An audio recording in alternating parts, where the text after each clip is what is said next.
কে নমস্কার, শুভ অপরাহ্ন। আজকে district panchayat resource centre, যেটা কলাছড়াতে ধর্মনগর সাব ডিভিশন নর্থ ত্রিপুরাতে একটু আগে আমরা করলাম, পাশাপাশি virtual inauguration of 40 development project এবং laying foundation stone of 4 projects virtually. আজকে এখানে মঞ্চে যারা উপস্থিত আছেন, সেই উপলক্ষে আমাদের এই অনুষ্ঠানে যিনি একটু আগে ওনার মূল্যবান বক্তব্য আমাদের সামনে রেখেছেন, ত্রিপুরা সরকারের মাননীয় মন্ত্রী শ্রী টিঙ্কু রায় মহোদয় আমাদের মাঝে উপস্থিত আছেন। আমাদের পবিত্র বিধানসভার মাননীয় স্পিকার মহোদয় শ্রী বিশ্ববন্ধু সেন, উনিও ওনার খুব কম কয়েকটা লাইন বলে আমাদের সম্বোধন করেছেন। এবং আমাদের মাঝে উপস্থিত আছেন এই অত্র এলাকার সম্মানিত বিধায়ক শ্রী যাদবলাল নাথ মহোদয়, শ্রীমতী অপর্ণা নাথ, অনারেবল সভাধিপতি উত্তর ত্রিপুরা জেলা পরিষদের, উপস্থিত Apurba Roy, secretary to chief minister Tripura, Shrimati Chandni Chandran, DM and collector north Tripura ডিস্ট্রিক্টের। তাছাড়া এখানে নর্থ ত্রিপুরার এসপি মহোদয় উপস্থিত আছেন শ্রী অবিনাশ রায়, এবং এখানে এক্স মেম্বার জেলা পরিষদের বিশিষ্ট সমাজসেবী শ্রী কাজল দাস মহোদয় এবং বিশিষ্ট সমাজসেবী শ্রী বিকাশ নাথ মহোদয় আমাদের মাঝে উপস্থিত আছেন। আমার সামনে এখানে যারা অন্যান্য বিশিষ্ট ব্যক্তিবৃন্দ এবং বিভিন্ন স্তরের যারা জনপ্রতিনিধিগণ এখানে উপস্থিত আছেন, এবং এই এলাকার এবং যারা অন্য জায়গার থেকেও আমার মা ও বোনেরা এখানে এসছেন, সাংবাদিক বন্ধুরা, সবাইকে আমি হার্দিক অভিনন্দন ও শুভেচ্ছা জানাচ্ছি। আজকের দিনটি একটি উল্লেখযোগ্য দিন, এটা বলার অপেক্ষা রাখে না। এবং এই দিনটি এই উত্তর জেলার ত্রিপুরার, আমার মনে হয় এই দিনটি সবাই মনে রাখবে। বিরোধী দলের এরা প্রায়ই বলে কোথায় উন্নয়ন, উন্নয়ন তো দেখতে পাচ্ছি না। তো আমি একবার বলেছিলাম, যারা উন্নয়ন দেখতে পান না, একবার ক্যাটারেক্ট অপারেশনটা আপনারা করিয়ে নিন। সেটাকে নিয়ে ওরা নানা রকম কথা বলছে। তো বিদ্রুপ করা তো ওদের কাজেই, নেগেটিভ। এখানে মাননীয় স্পিকার মহোদয় আছেন, বিধানসভার মধ্যে আপনারা দেখেছেন একটা শব্দকে কিভাবে বিকৃতি করা যায়, এবং বিকৃতি করে সেটাকে ভিত্তি করে ওরা সবাই, যারা বিরোধী দলের দল নেতা থেকে শুরু করে সবাই চলে গেল। আমি আবেদন করলাম, আপনারা আসুন, বিধানসভাতে আসুন। মুখ্যমন্ত্রী আবেদন করেছে, মুখ্যমন্ত্রী মানে লিডার অফ দ্য হাউস, উনি আবেদন করেছেন। বিরোধী দল নেতা কি বললেন, খুব ভালো, মুখ্যমন্ত্রী আমাদের আবেদন করেছেন আসার জন্য, কিন্তু মনের থেকে বলেছেন কিনা আমার জানা নেই। কিরকম অদ্ভুত কথা। তো মনটা কোথার থেকে দেখাবো কি করে, ওনাকে আমি জিজ্ঞেস করেছিলাম মনটা দেখতে কিভাবে দেখানো যায়, সেটা একবার আপনি আমাদের বুঝিয়ে দিন। সবসময় একটা নেগেটিভ নেগেটিভ নেগেটিভ। আমি সব জায়গায় আজকাল বলি, ওরা তো ভগবান বিশ্বাস করে না, তো না দিয়ে শুরু হয় নাস্তিক, মানে নাস্তিকেই না। আর আমরা যারা আস্তিক, মানে আ দিয়ে আমাদের আস্থা আছে মানুষের প্রতি, ভগবানের প্রতি। তো এই যে দল, বিরোধী দল সবসময় নেগেটিভ নেগেটিভ করেই চলবে। ওদের এই নেগেটিভিটি যাবেও না কোনোদিন, আর আস্তে আস্তে করে ক্ষয়িষ্ণু হয়ে যাচ্ছে। এখন নোটার সাথে এখন ওরা যুদ্ধ করছে।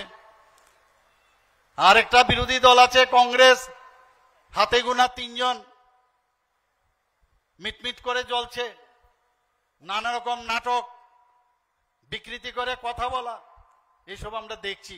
তারাও প্রায় ক্ষয়িষ্ণুর পথে। আমার মনে হয় আগামী দিন ওনারাও কিন্তু নিশ্চিহ্ন হয়ে যাবেন।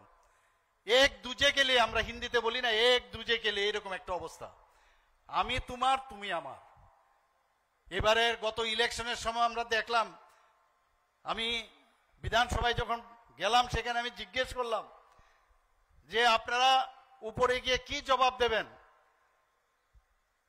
কারণ তৎকালীন সময়ে যে বিরোধী দল কংগ্রেস ছিল তাদের যে খুন সন্ত্রাস অগ্নিসংযোগ ধর্ষণ থেকে আরম্ভ করে কোনো কিছুই বাকি হয়নি।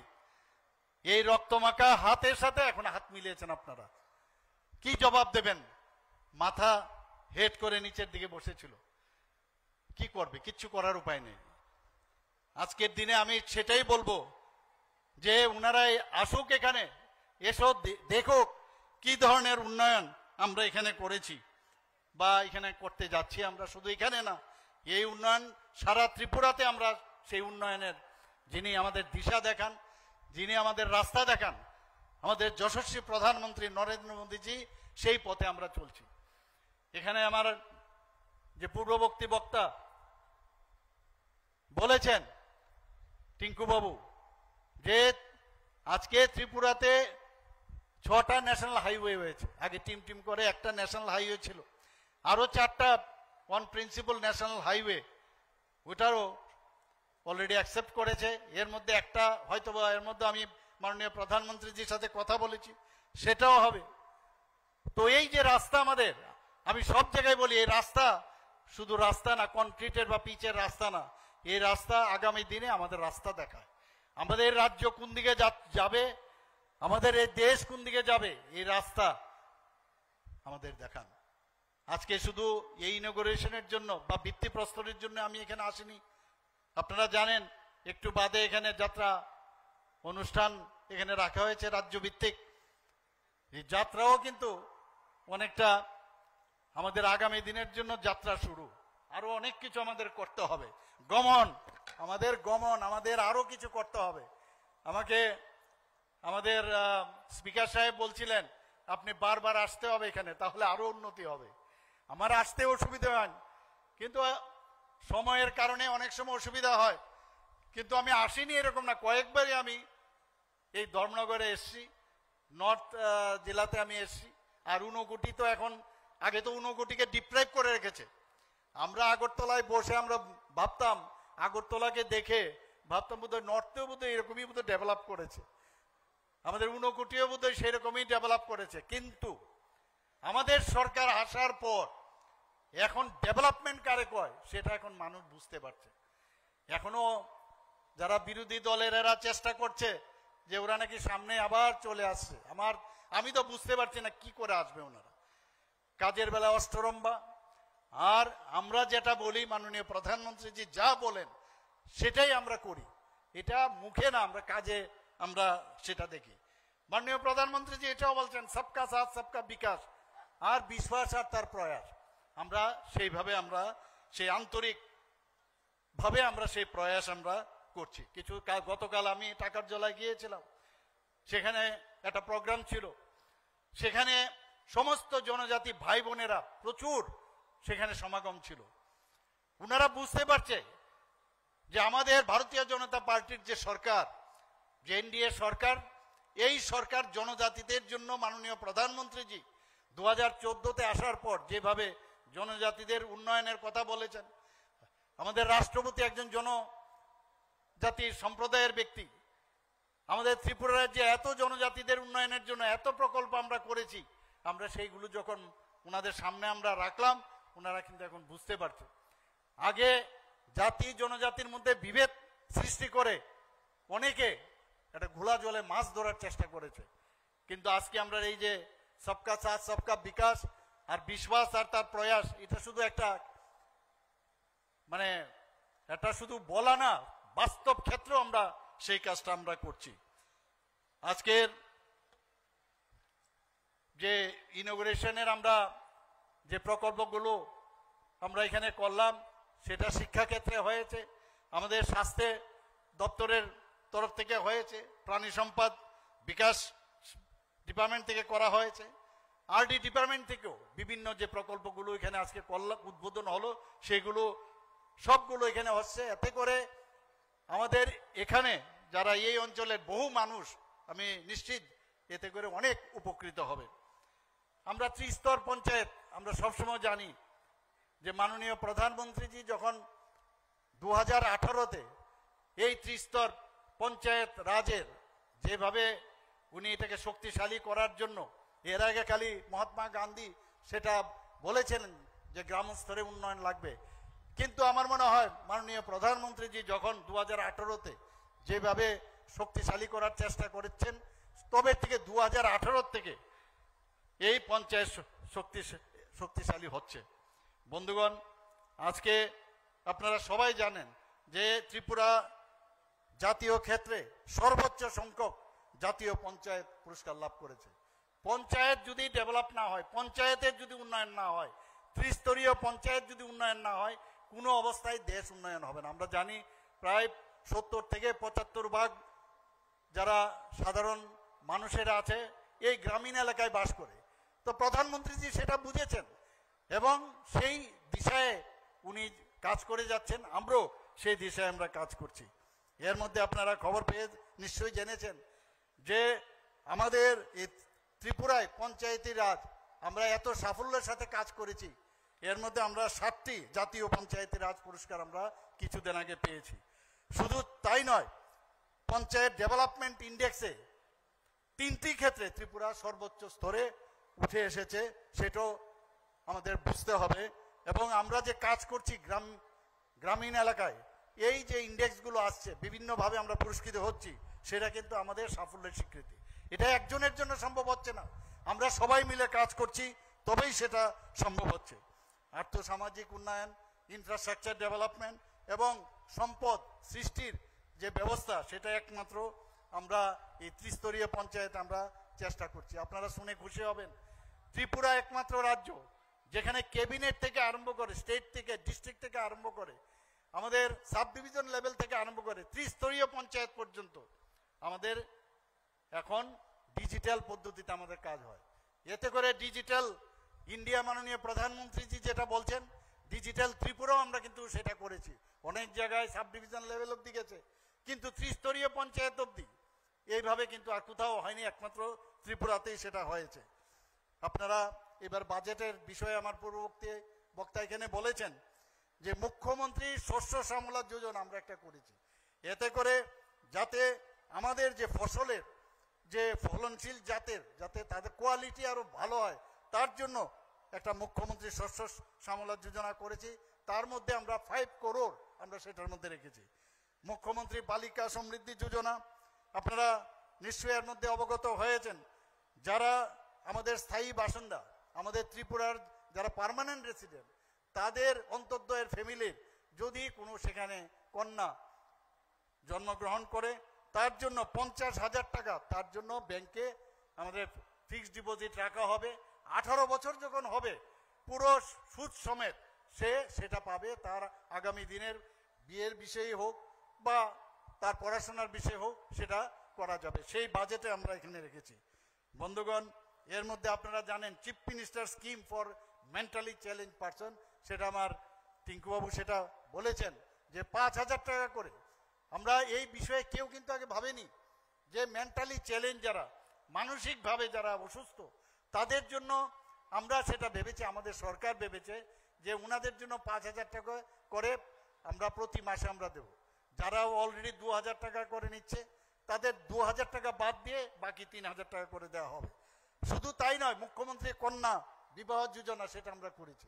অন্তর্দয় একজন যদি অন্তর্দয় ফ্যামিলির যিনি ওখানে মেয়ের যদি বিয়ে হয়, তখন সেখানে আমাদের 50,000 টাকা আমাদের ত্রিপুরা সরকারের তরফ থেকে সেখানে ওনাদের বিয়ের জন্য খরচ করা হবে এবং তার জন্য প্রায় 10 কোটি টাকা বরাদ্দ করা হয়েছে।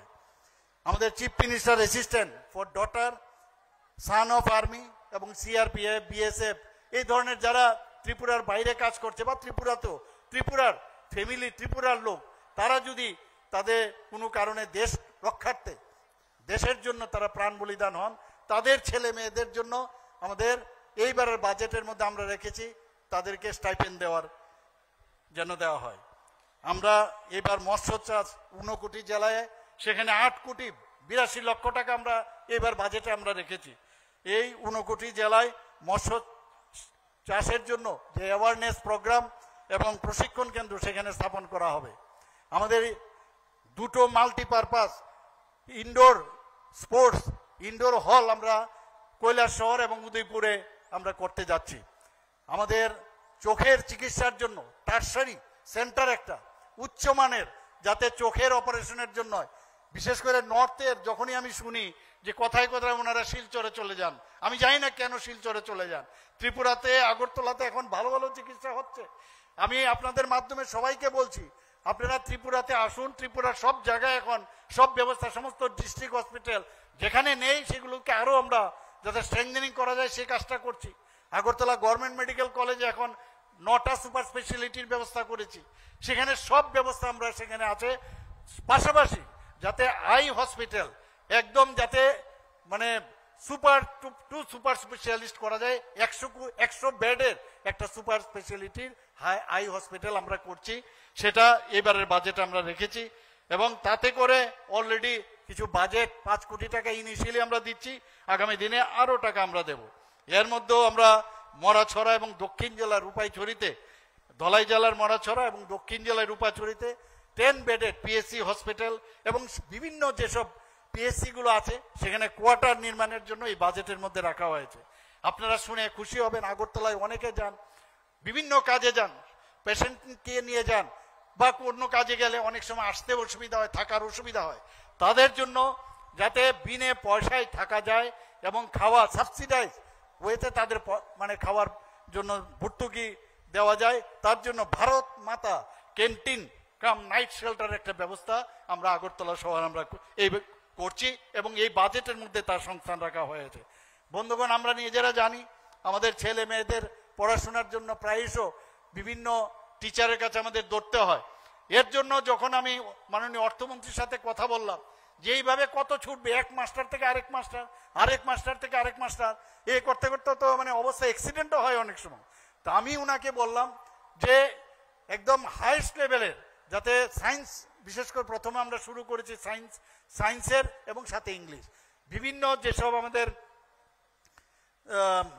ত্রিপুরা শহরে ত্রিপুরাতে সমস্ত যে আমাদের বিভিন্ন জায়গায় এই ধরনের সেন্টার আমরা যাতে করতে পারি সেই ব্যবস্থা এই 25টা কোচিং সেন্টার হবে এবং প্রতিটি মহকুমায় করার আমরা চিন্তা ভাবনা করছি। তাতে করে প্রায় 7 কোটি টাকা দেওয়া হয়েছে এবং বাইরের থেকেও যদি কোনো ফ্যাকাল্টি আসতে চায় তাদেরকেও এখানে নিয়োজিত করা হবে। আমরা আমবাসা, কাকরাবনে এবং করবুকে নতুন ডিগ্রি কলেজ আমরা 3টা এখানে প্রস্তাবী বাজেটে রাখা হয়েছে। শুধু তাই নয়, আমাদের ছেলে মেয়েরা অনেক সময় পরীক্ষা দিতে গিয়ে কম্পিউটার সেন্টারে কোথায় যাবে অনেক সময় অসুবিধা হয়। বিভিন্ন স্কুল কলেজ, বিভিন্ন কলেজে যখন পরীক্ষার ভর্তির বা স্কুলে, বড় স্কুলে যেতে চায় তাদের জন্য একটা ত্রিপুরা কম্পিটিটিভ এক্সামিনেশন সেন্টার আমরা চালু করছি, এবারের আমাদের বাজেটের মধ্যে রাখা হয়েছে। আগরতলা শহরে আপনারা জানেন মানে সাংঘাতিক যানজটের সমস্যা, সেখানে আপাতত আমরা 2টো ফ্লাইওভার আমরা শুরু করছি, একটা আগরতলাতে আরেকটা আমাদের উদয়পুরে সেখানে করব। ধীরে ধীরে আমরা এমনও মানে হতে পারে যে ধর্মনগর আমরা সেই ফ্লাইওভার আমরা আগামী দিন করতে পারি। সমস্ত জায়গাগুলো আমি বারবার বলছি যে ত্রিপুরার আমাদের যে 7টা বিধানসভা আছে সবটি বিধানসভার মধ্যে আমরা আস্তে আস্তে করে আমরা সেগুলোকে ডেভেলপ করব এবং সেইভাবে কিন্তু আমরা কাজ করছি। আমরা এবার মিনি মোবাইল ভেটেরিনারি প্রায় 55 মিনি মোবাইল ভেটেরিনারি আমরা চালু করেছি, তাতে করে প্রায় 4 কোটির উপরে আমরা এইবার যে বাজেট সে সংস্থান রেখেছি। আমাদের বামুটিয়াতে একটা মিল্ক যে দুগ্ধ উৎপাদন প্রকল্প সেখানে স্থাপন করেছি, সেখানেও প্রায় 2 কোটি টাকা আমরা বাজেটে রেখেছি। গন্ডা তুইসা এবং কাকরাবনে সিনথেটিক ফুটবল টার্ফ গ্রাউন্ড আমরা করছি। আমাদের অলরেডি 8টা হয়ে গেছে এখন আমাদের football turf, synthetic turf football ground, এখন আরো 2টো আমরা সেখানে করার চেষ্টা করছি। বাদারঘাট স্পোর্টস কমপ্লেক্সে 200 শয্যা বিশিষ্ট আমরা স্পোর্টস হোস্টেল সেখানে নির্মাণ করব। এবার বিভিন্ন জায়গায় আমি আশা করি এখানেও সেটা হবে।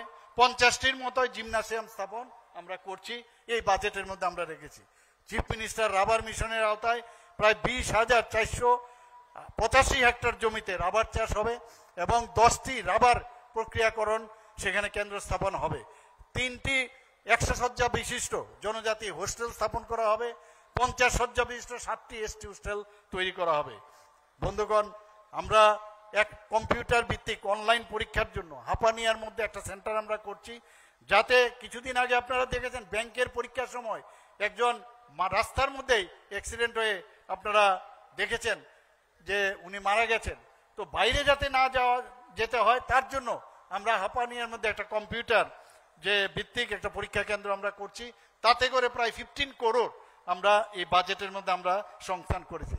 মাননীয় প্রধানমন্ত্রীজি বারবার আমাদের মিটিংয়ে যখন মুখ্যমন্ত্রীদের সম্মেলন হয় সেখানে উনি বলেছেন যে যতগুলো থানা আছে পুরনো যে থানা, সেইগুলো থানাগুলোকে ভেঙে যাতে, কারণ পুরনো হয়ে গেছে থানাগুলো, সেগুলোকে ভেঙে যাতে ভার্টিক্যালি বেশি উঁচু উঁচু যদি করা যায়, এবং যারা ওইখানকার থানায় কাজ করেন এই পুলিশ অফিসার থেকে আরম্ভ করে সবাই সেই থানার উপরেই থাকবে, তাতে করে তাদের মধ্যে একটা ফিলিংস থাকবে যে আমরা এখানেই আছি, আমার বাড়িতে যেতে হবে না।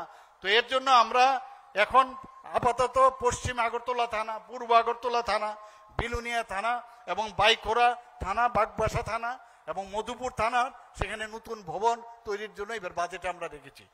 আমাদের বিভিন্ন জায়গায় ফায়ার স্টেশনের জন্য কথাবার্তা বলা হয়, বিধানসভায় সবাই বলে। এবার এখানে মোটামুটি আমার কাছে যা আছে সব জায়গার মধ্যে নতুন ভবন তৈরি হচ্ছে ফায়ার স্টেশন। আপনাদের ধর্মনগরও ফায়ার স্টেশন হবে এবং সেটাও এখানে রাখা হয়েছে। এবং শুধু তাই নয়, আমরা মোটর স্ট্যান্ড, আমরা বিভিন্ন জায়গায় নতুন নতুন মোটর স্ট্যান্ড আমরা করছি, এতে করে 10 কোটি টাকা রাখা হয়েছে। আপাতত মোহনপুর, কল্যাণপুর এবং বিশালগড়, মনুঘাট এবং যতনবাড়িতে এই যে মোটর স্ট্যান্ড সেখানে নির্মাণ হবে। এর আগেও বহু জায়গার মধ্যে আমরা মোটর স্ট্যান্ড অলরেডি কাজ চলছে, আমরা ইনগুরেশনও করেছি, ভিত্তিপ্রস্তর করেছি। শুধু তাই নয় বন্ধুগণ, আমাদের এইবারের বাজেটে 250টি সোলার হাইমাস স্থাপন করা হবে। আমি আশা করি আপনাদের এখানেও এই হাইমাস স্থাপন এখানে হবে, এবং বিভিন্ন যে পানীয় জলের যে পাম্পগুলো আছে সেইগুলোকে আমরা সৌরশক্তির মাধ্যমে সেটা যাতে হয় সেই ব্যবস্থা আমরা রাখছি।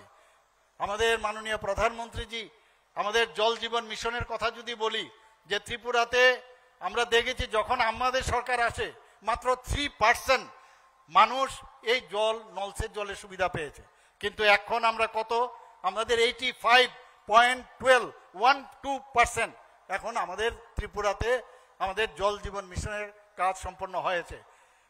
অনেকে বলেন অনেক জায়গার মধ্যে যে জল আসে, নল আছে, জল আসছে না ইত্যাদি এরকম অনেক কথা বলেন, কিন্তু এগুলো কিন্তু আমরা আলোচনা করি। বিশেষ করে যেখানে পাহাড় অঞ্চল সেখানে আপনার খুব অসুবিধা, সেখানে জল স্তরই নেই, সেই জায়গার মধ্যে ইনোভেটিভ আইডিয়া মাধ্যমে আমরা ক্যাচ দ্য রেইন, যাতে বৃষ্টির জল ধরে রাখা যায়, সেখান থেকে জল দেওয়া, যার স্ট্রিম আছে ছড়ার জল সেটাকে বিশুদ্ধ পানীয় জলের ব্যবস্থা করে ইনোভেটিভ আইডিয়ার মাধ্যমে আমরা সেটাও করছি। এবং আগামী বছরের মধ্যে আমি নিশ্চিত যে 100% যে জল জীবন মিশনের যে মিশন সেটা সম্পূর্ণ হবে। আপনারা শুনে খুশি হবেন যে ধলাই জেলা আমরা 5ম জাতীয় জল পুরস্কার পেয়েছে 2023-এ। প্রধানমন্ত্রী জন আরোগ্য যোজনার কথা যদি বলি, আমাদের ত্রিপুরাতে 100% আমাদের স্যাচুরেশন পয়েন্ট এসছে। আপনারা সবাই জানেন এত বড় প্রকল্প 5 লক্ষ টাকা প্রতিটা ফ্যামিলিকে দেওয়া, এটা সারা পৃথিবীর মধ্যে এত বড় প্রকল্প কেউ করতে পারেনি, মাননীয় প্রধানমন্ত্রীজি করছেন। আমাদের ত্রিপুরার মধ্যে যেহেতু ক্যাপিং আছে, সবাই এই যে আমাদের সুরক্ষার যে বিষয় আছে এই যে সেটাতে এই আরোগ্য যোজনায় অন্যরা কিন্তু পায় না, সেই জায়গায় মুখ্যমন্ত্রীর জন আরোগ্য যোজনা সেই কাজটা আমরা করলাম। এবং প্রধানমন্ত্রী এখন পর্যন্ত আমরা আসার পর থেকে প্রায় 222 কোটি টাকা এর মধ্যে এই প্রধানমন্ত্রী জন আরোগ্য যোজনায় উনি খরচ করেছেন। চিফ মিনিস্টার জন আরোগ্য যোজনায় আমাদের টার্গেট 2,28,000 পরিবার, তার মধ্যে 4 লক্ষ প্রায় 95,000 মতো সুবিধাকে আমরা আয়ুষ্মান কার্ড আমরা দিয়েছি। প্রধানমন্ত্রী কিষাণ সম্মান নিধিতে প্রায় 2,40,000 যারা কৃষক আছে তাদেরকে কার্ড দেওয়া হয়েছে, এবং এই 8 বছরে প্রায় 842 কোটি টাকা তাদেরকে দেওয়া হয়েছে। মুখ্যমন্ত্রী ইন্টিগ্রেটেড ক্রপ ম্যানেজমেন্টের কথা যদি বলি, সেই প্রোগ্রামে প্রায় 1,46,000 হেক্টর জমি সেটাকে আমরা আমাদের এই যে ম্যানেজমেন্ট প্রোগ্রাম তার মধ্যে নিয়ে এসেছি, এবং 25 কোটি টাকা তার জন্য খরচ করা হচ্ছে। আরেকটা প্রধানমন্ত্রী নরেন্দ্র মোদীজির একটা ড্রিম প্রজেক্ট যে PM সূর্যঘর মুফতি বিজলি যোজনায়, তাতে করে ত্রিপুরাতে এখন পর্যন্ত প্রায় 13,000 গ্রাহক অলরেডি রেজিস্ট্রেশন করেছে এবং সৌর প্যানেল বসানো হয়েছে প্রায় 162 জনের। আরও আস্তে আস্তে করে অন্যদেরও সেটা বসানো হবে। প্রধানমন্ত্রী আবাস যোজনায় যেটা গ্রামীণ আছে, আমরা সবাই জানি বিভিন্ন জায়গায়, আমি কালকেও যখন গেছি একটা বাড়িতে গেছি জনজাতি অধ্যুষিত এলাকায়, সেখানেও গিয়ে দেখছি তারা খুব খুশি, দে আর ভেরি হ্যাপি যে এইরকম আমাদের ছাদ, আমাদের ঘর দিয়েছে মাননীয় প্রধানমন্ত্রীজি।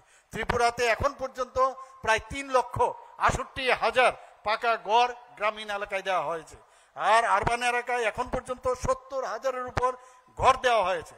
এই প্রধানমন্ত্রী আবাস যোজনায় যে গ্রামীণে দেওয়া হয়েছে তাতে করে প্রায় 3,000 কোটি টাকা খরচ করা হয়েছে, এবং প্রধানমন্ত্রী আবাস যোজনায় যেটা আরবান, সেখানে প্রায় এই যে 2 বছরে আমাদের 13,000-এর বেশি ঘর নির্মিত হয়েছে এবং 1200 কোটি টাকা তার জন্য খরচ করা হয়েছে। স্বচ্ছ ভারত মিশন নিয়ে অনেকে কটাক্ষ করেছে, আমরা সবাই জানেন। টয়লেটের কথা বলেন প্রধানমন্ত্রীজি, আজকে আমাদের এই স্বচ্ছ ভারত মিশনে 2014-তে মাননীয় প্রধানমন্ত্রীজি সেটার ইনগুরেশন করেন এবং সমস্ত দেশ জুড়ে এই কর্মসূচি পালিত হয়। এবং 2019 সালে আমাদের রাজ্যের গ্রামীণ এলাকায় এখানে আমরা শৌচমুক্ত এলাকা হিসাবে আমরা স্বীকৃতি পেয়েছি। এখন পর্যন্ত স্বচ্ছ ভারতের আওতায় গ্রামীণে 1,18,340টি ব্যক্তিগত শৌচাগার এবং কমিউনিটি স্যানিটারি যে কমপ্লেক্স প্রায় 466-টির মতো হয়েছে। 465টি গ্রামের মধ্যে এখন পর্যন্ত 727টি ODF প্লাস মডেল, 5টি গ্রাম রাইজিং ক্যাটাগরি এবং 16টি গ্রাম অ্যাপ্রাইজিং ক্যাটাগরি হয়েছে। আমাদের এখানে খালি চাকরি নেই, এখন পর্যন্ত আমরা সরকারি চাকরি, বারবার বিধানসভাতেও বলি, সব জায়গায় আমরা বলেছি, প্রায় 17,000 আমরা গভর্নমেন্ট যে চাকরি, ডাইরেক্ট সরকারি চাকরি আমরা দিয়েছি বন্ধুগণ। দীনদয়াল উপাধ্যায় গ্রামীণ কৌশল্য যোজনায় এখান থেকে যাদেরকে ট্রেনিং দেওয়া হয়, প্রশিক্ষণ, এখন পর্যন্ত প্রায় 5,200-র মতো আমাদের ছেলে মেয়েদের প্রশিক্ষণ দেওয়া হয়েছে। এতে করে প্রায় 3,000-এর উপরে তাদেরকে প্লেসমেন্ট করা হয়েছে, বিভিন্ন কোম্পানিতে তাদের প্লেসমেন্টের সুযোগ করা হয়েছে। প্রধানমন্ত্রী মাতৃবন্দনা যোজনার অধীনে এখন পর্যন্ত 1,42,000-এর মতো মহিলা সুবিধা পেয়েছে।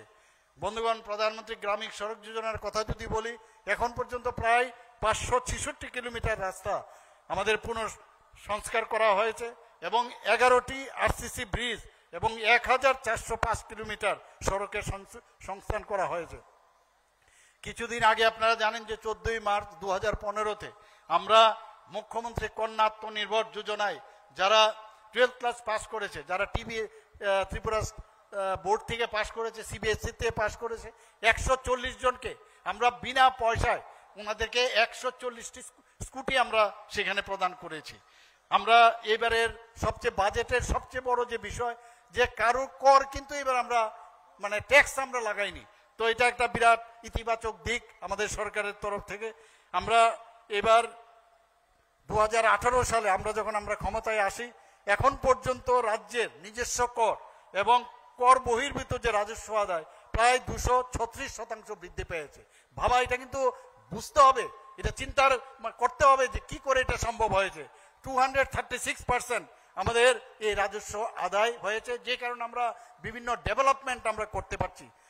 2024-25 অর্থ বছরে 14,771.88 কোটি টাকা আমরা সেই বরাদ্দ ছিল, আর এই বছর প্রায় 18,012.91 কোটি টাকা বৃদ্ধি হয়েছে।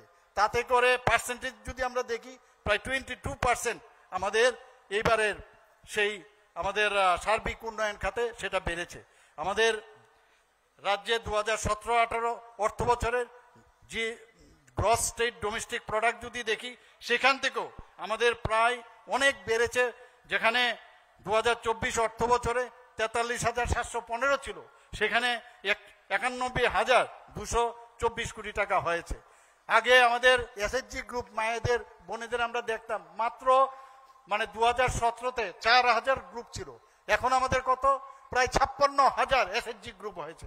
আমরা রিভলভিং ফান্ড দিচ্ছি প্রায় 400-500 কোটি টাকা আমরা অলরেডি ব্যাংকের মাধ্যমে এবং আমাদের সরকারের মাধ্যমে তাদেরকে আমরা দিয়েছি।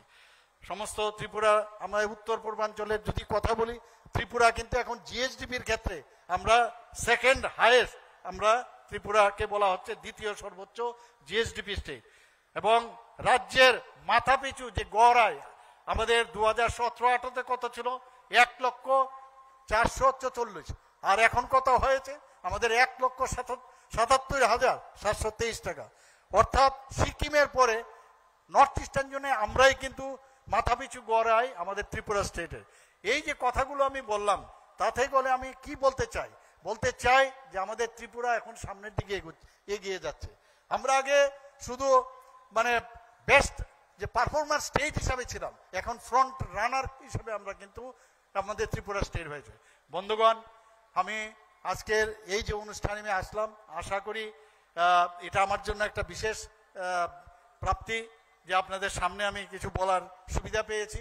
এবং যেটা আমাদের মাননীয় স্পিকার মহোদয় বললেন যে বারবার এখানে আসতে হবে, নিশ্চয় আমি আসবো, এসে নিশ্চয় আমি আসবো। উনি যখন নিমন্ত্রণ করবেন নিশ্চয় আসবেন। এখানে যাদববাবুও প্রায়শই নিমন্ত্রণ করেন এবং ক্ষোভও দেখান যে আপনি আমাদের এখানে কেন আসেন না। নিশ্চয়ই আমি আসবো। এবং এটা আমাদেরই, সবারই আমাদের এই জায়গা আমাদের, এবং আপনাদের যেরকম এটা আমাদেরও। আমি আশা করি এক ত্রিপুরা শ্রেষ্ঠ ত্রিপুরা এবং এক ভারত শ্রেষ্ঠ ভারত তৈরির জন্য যে মাননীয় প্রধানমন্ত্রীজি বলছেন, আমরা সবাই মিলে এই উন্নয়নের মাধ্যমে আমরা ত্রিপুরাকে সেই কাজটা আমরা করব। পাশাপাশি আরেকটা বিষয় আমি আপনাদের বলতে চাই যে আমাদের এখানে ড্রাগ এডিকশনের যে বিষয়টা আছে, একটু আপনারা সবাই সচেতন হন। আমাদের ছেলে মেয়েরা কিন্তু ড্রাগে এখন মানে তারা কিন্তু ইনভলভ হচ্ছে। এই বিষয়ে একটা জন আন্দোলন প্রয়োজন। সবাইকে আমি অনুরোধ করব, পাশ কাটিয়ে যাবেন না। কোথায় কি হচ্ছে চোখ কান খোলা রাখতে হবে, যাতে এটা একটা আন্দোলনের রূপ নেয়। সবাইকে